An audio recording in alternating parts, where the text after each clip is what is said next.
Dando continuidade às nossas atividades do Ano Internacional da Química 2011. É um prazer estar presente aqui.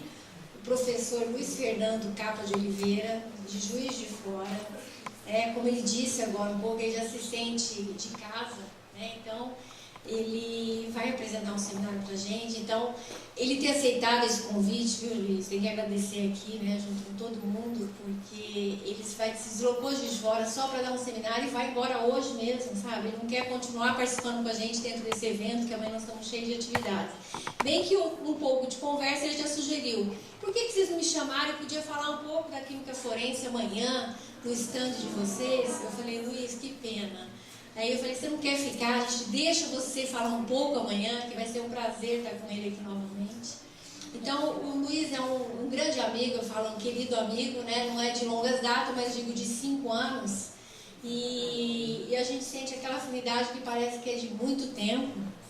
E sempre que o Luiz vem aqui, eu falo, que gostoso. Luiz, mais uma vez, estamos aprendendo com ele. E o Luiz tem aquela coisa, aquela emoção, ele adora ensinar. Tá, um pouquinho que você fica, 10 minutos de conversa com o Luiz, você aprendeu por 24 horas, muita coisa. Então, Luiz, muito obrigado de você estar aqui. Vai ser um prazer ouvi-lo novamente. Bom seminário.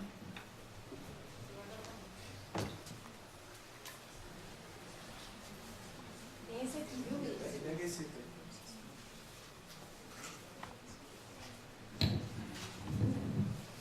Obrigado. Obrigado. Realmente eu gostaria de conhecer esse cara que tu falou aí. Sensacional. Todo mundo já me viu de paletó, né? Tu tá filmando, já me filmou também de paletó? Tu posso tirar?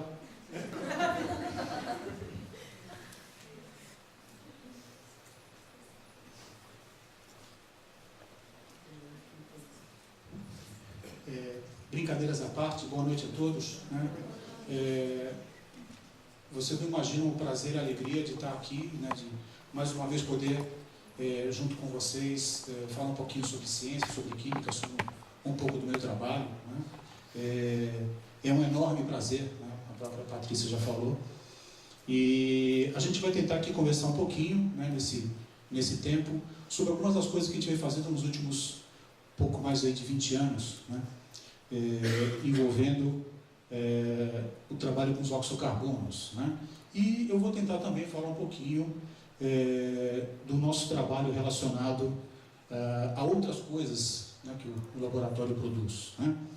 Mas a maior parte das coisas mesmo centradas na química dos íons oxocarbonos, né? Tem 2 trabalhos nossos publicados na Química Nova, sobre revisões disso aí, depois vocês vão perceber as referências colocadas aí no texto dos nossos slides, né? E no fim tem meu e-mail, e quem tiver curiosidade de conhecer alguma coisa a mais, né, vai ter a chance de poder conversar com a gente. No final já está aqui, né? Está aqui, né? Nosso e-mail, tá ok? Meu nome é Luiz Fernando, para aqueles que não me conhecem, eu sou o coordenador do Núcleo de Espectroscopia e Estrutura Molecular, lá do Departamento de Química, nome pomposo para o nosso laboratório. A gente precisa disso, né? Houve um tempo em que a CAPES e o CNPq davam importância para essas coisas, então a gente passava dias imaginando nomes para os grupos de pesquisa, né? Hoje isso não tem mais nenhuma importância, mas ele acabou ficando, ok? Aí a pergunta que fica, na verdade, é quem são esses caras, né? Por que esse cidadão está vindo aqui falar nessa noite de frio, né, sobre os oxocarbonos? Quem são esses sistemas? O que tem de interessante nessa história? Por que eu vou gastar aqui 1 hora da minha vida para escutar esse cara falar sobre isso, né? E para a gente começar a falar um pouquinho, né, eu gostaria de introduzir esse trabalho que está aqui, né, feito por esses caras. São pesquisadores da NASA, né, nos Estados Unidos. Esse trabalho foi publicado nessa revista, uma revista de astrofísica, né? A Ícaros, datada de 1989. E aí tem a foto do planeta Vênus, né? Aí basicamente o trabalho desses caras foi o seguinte: eles coletaram uma série de dados de uma sonda que passou perto de Vênus, uma sonda, um foguete, né? Que ficou dando voltas em torno de Vênus, recolhendo uma série de dados científicos que foram enviados para a Terra. Esses caras pegaram essa série de trabalho, de dados científicos, e dentre esses dados tinham alguns dados de espectro eletrônico da atmosfera de Vênus. E a atmosfera de Vênus, ela é amarelada. Não é o planeta que é amarelo, não, né? É a atmosfera de Vênus que é amarelada. E essa atmosfera de Vênus tem uma grande quantidade de monóxido de carbono, dióxido de carbono. Tá? E esses caras, então, fizeram o seguinte exercício mental, né? A partir da presença de CO e CO2 e mais uma série de outros detalhes envolvidos, sugeriram que a cor amarela da atmosfera de Vênus, né, é devida à presença desse composto aqui, chamado de íon croconato. É um íon divalente, tem carga 2-, e ele é composto, na verdade, por 5 átomos de carbono ligados, né, numa cadeia fechada, né, e ligados, cada um deles, a um átomo de oxigênio. A fórmula disso aqui é de C5O5, com carga 2-. Ok? E por que isso é interessante? Por que deixa ele ser interessante? Porque esse aqui é o íon oxocarbono. Ok? Então, né, de uma certa forma, a brincadeira que a gente faz desde então, né, relaciona ao fato de que a gente, ao estar estudando esse íon, nada mais está fazendo do que estudar a química extraterrestre. Eu sintetizo esse bagulho no laboratório, né? Então, né, não é prerrogativa de Marte ter esse negócio lá, a gente faz aqui também, né? Mas não deixa de ter essa pegada interessante. Na verdade, né, ontem foi uma noite bonita, né? Quem viu o eclipse, né? O nosso interesse no eclipse está um pouco do lado, né, do planeta amarelinho, né, na estrela amarela no céu, né? E o interessante justamente está no fato de que o amarelo de Vênus relaciona-se possivelmente à presença de croconato. É claro que a gente não teve acesso a uma garrafinha contendo a atmosfera de Vênus, né, para que a gente pudesse fazer a medida. Mas, de qualquer forma, as coisas que a gente pode fazer aqui na Terra, no nosso planeta, mexendo com os oxocarbonos, pode, de alguma maneira, se correlacionar com os dados que possam vir a ser obtidos, né, na atmosfera de Vênus. Um pouquinho da linha do tempo do trabalho, né, e é interessante mostrar isso, né, porque ainda na década de 80, eu fazia meu doutorado e comecei a trabalhar com isso, né. Eu fiz o meu doutorado lá na USP, e a síntese desse negócio, né, do croconato de potássio, é um sal sólido, e depois a gente vai falar um pouquinho sobre isso, né. Era uma síntese bacana, envolvia 3 dias de trabalho. Eu era obrigado a fazer isso e ficar dormindo no laboratório, né? Mas não era época em que se fazia isso, né? Eu não sei mais como é que isso é feito hoje, pelo menos os meus alunos não fazem mais isso, né? Imagino que você deve fazer, mas... né? A gente ficava lá no laboratório, né? Um conjunto de etapas bastante laboriosas, né? Em 91 começaram a sair as primeiras publicações em revistas internacionais, tá certo? E em 99, o primeiro trabalho totalmente feito em Juiz de Fora, né, já de quando eu já estava contratado lá, né? Isso aqui é para quem gosta de cientometria, né? Para quem gosta de trabalhar com números e ciência. Desde então, foram, considerando a publicação desse ano, foram 37 publicações. Se isso aqui fosse um autor, né, com certeza ele teria a bolsa de pesquisa do CNPq, né? Essa é uma piadinha infame para meia dúzia, né? Mas denota um pouco, né, do grau de interesse, né, que esse sistema tem na literatura internacional, né? Mas quem são esses íons, né? Eu mostrei um aqui para vocês, né? E aqui estão, né, todas as espécies químicas. Aqui está o nosso croconato, né? São interessantes porque eles têm, como eu falei, a fórmula geral CN com carga 2-, onde N aqui é o número de espécies, tá certo? E esse N varia de 3 até 6, ok? Então a gente tem o deltato, tem o esquarato, tem o croconato, o rhodizonato, tá? Para quem fez o curso de quali agora recentemente, vocês devem ter feito no laboratório uma reação para chumbo, né? E provavelmente vocês fizeram no laboratório a reação para chumbo envolvendo o enrodizonato, né? Se não fizeram, né, perguntam ao seu professor por que não fizeram, tá ok? Porque deviam ter feito com rodizonato. E a brincadeira de ter feito né, o seminário sobre ciência forense é porque o teste com rodizonato é o teste que é feito para detecção de chumbo em arma de fogo, né? Todo mundo aqui já assistiu o CSI, né, o seriado, né? Aí quando o cidadão vai lá e dá 3 tiros e mata o bandido, né, ou o bandido mata alguém, sei lá, alguém mata alguém, né? Então o que vem? Vem lá o pessoal do laboratório e faz o teste do esfregão, certo? O teste do esfregão nada mais é do que recolher as partículas de chumbo, e essas partículas depois, elas são reagidas com o nosso amigo rodizonato. É um teste específico. O rodizonato só reage com chumbo para dar aquela cor, mas nada reage com chumbo dando aquela cor. Ok? Então, além de fazer parte da atmosfera de Vênus, os oxocarbonos também estão presentes na série de televisão, né, das mais conhecidas de todos, né? Ou seja, realmente são compostos muito conhecidos, de ninguém, mas são muito conhecidos, né? A gente vem trabalhando bastante também com o esquarato, né? Esse aqui é o nosso querido membro envolvendo 4 carbonos e oxigênios, né? E essas aqui são as 2 publicações, como eu comentei, né, que envolvem a química nova e os trabalhos de revisão sobre o assunto, né? Esses ânions, eles são cíclicos, são cadeias fechadinhas bonitinhas, eles têm elevada simetria.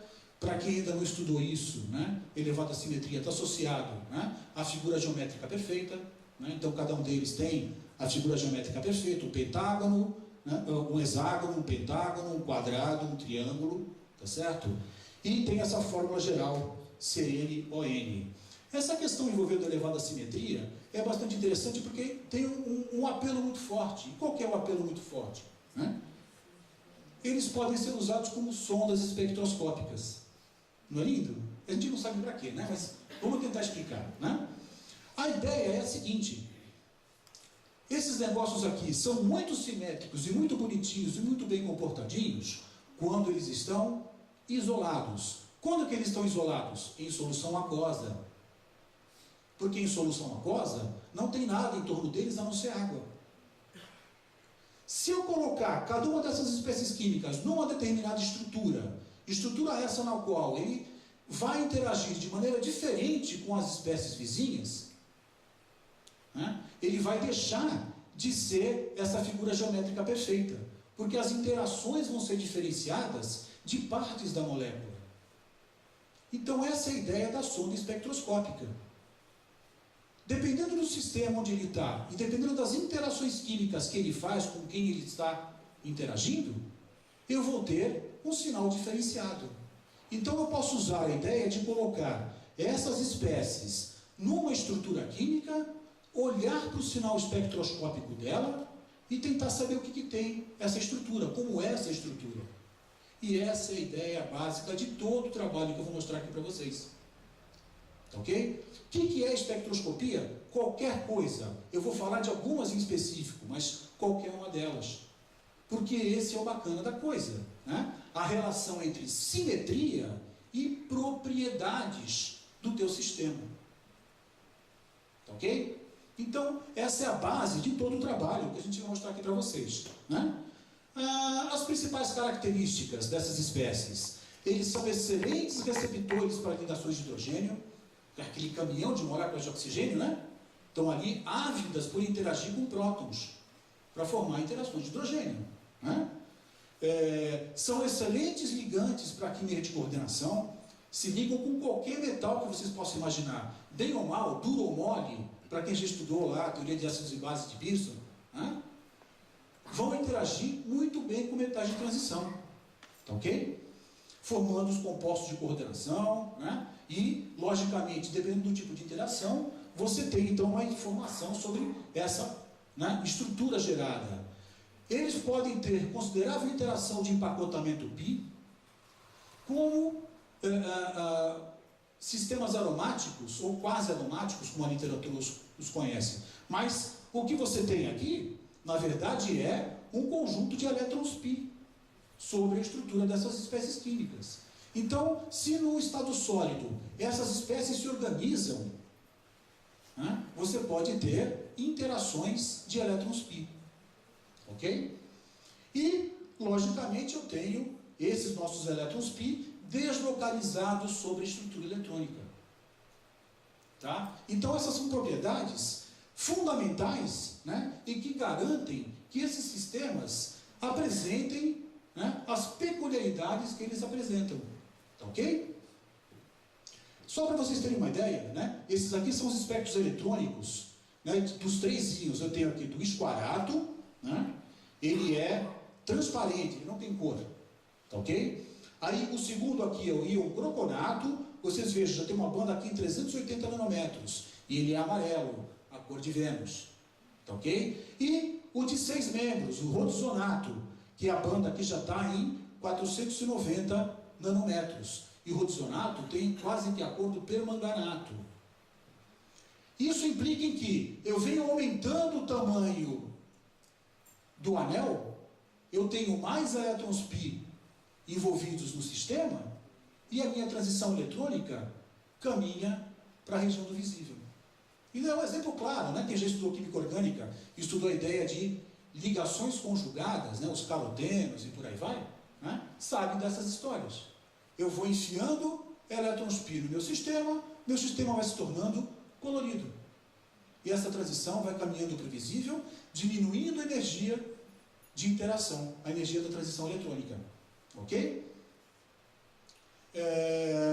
Um pouco da história dos oxocarbonos, é interessante essa história, né? O íon croconato ele foi sintetizado pelo próprio Gmelin, um trabalho publicado em 1825 na Royal Society, tá certo? Nesse trabalho em que ele tenta sintetizar benzeno, tá? Como subproduto da síntese, ele isola ácido crocônico e croconato de sódio, ok?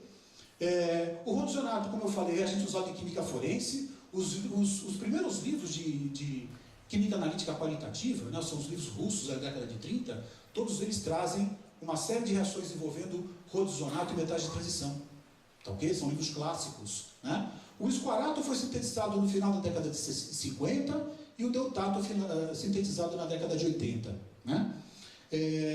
A primeira tentativa de estudar esses compostos, para aqueles que, né, já viram isso, a ideia de reagir isso aí com metais de transição foi de tentar sintetizar estruturas similares aos ferrocenos, né? Justamente por essa ideia de aromaticidade dessas espécies químicas. Né? Além dos oxocarbonos, também existem os pseudo-oxocarbonos, nos quais a gente substitui um ou mais átomos de oxigênio por outros átomos ou grupos, tá ok? E tem aqui alguns exemplos. Por exemplo, no caso do deltato, eu substituo o oxigênio por este grupo, ou por este grupo, ou por um átomo de enxofre. Né? E é bem interessante porque essa substituição continua fazendo com que essas espécies sejam bastante simétricas e possam ser sondas também em espectroscopia. Né? E um composto que a gente vem trabalhando bastante, aqui são outros exemplos, né? Agora com os esquaratos, né? E com o croconato. Né? Alguns desses exemplos a gente vem trabalhando. O principal deles é o chamado croconato violeta, onde eu tenho a substituição de um oxigênio por um grupo de cianometileno. E a simples substituição de oxigênio por isso, essa espécie deixa de ser amarela e passa a ser vermelha. Né? O próprio nome já diz mais ou menos a ideia do croconato violeta, né? Que tem um espectro eletrônico similar, né, aos dos compostos e muito mais deslocado para a região do visível do espectro. Né? Lembrando que o rhodzonato tem a banda aqui, né, em perto de 500, esse aqui tem quase 100 nanômetros de deslocamento pela simples substituição de 2 oxigênios. Né? Como eu falei, eu comecei a estudar isso no meu doutorado ainda, né? E isso remonta lá à década de 80, e no tempo os objetivos nossos basicamente eram usar a ferramenta com a qual a gente trabalhava, que era de espectroscopia Raman, para estudar a simetria desses compostos, tá ok? Né? Então o objetivo era tentar entender a relação entre a estrutura e as propriedades espectroscópicas. E com o amadurecimento nosso